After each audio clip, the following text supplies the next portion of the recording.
आज का वरदान। सेवा के साथ साथ बेहद के वैराग्य वृत्ति की साधना हो। इमर्जो करने वाले सफलता मूर्त भव।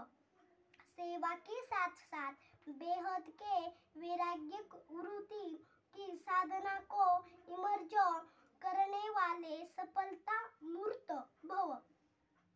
सेवा से खुशी व शक्ति मिलती है, लेकिन सेवा में ही वैराग्य वृत्ति भी खत्म हो जाती है।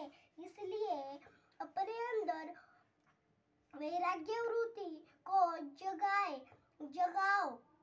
जैसे सेवा के प्लान को प्रैक्टिकल में इमर्ज करने हो तब सफलता मिलती है।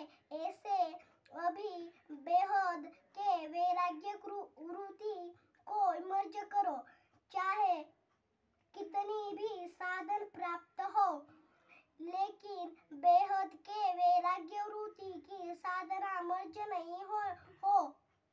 साधन और साधना का बैलेंस हो तब सफलता मूर्त बनेंगे। आज का स्लोगन, असंभव को संभव बनाना ही परमात्मा का प्यार की निशानी है। ओम शांति।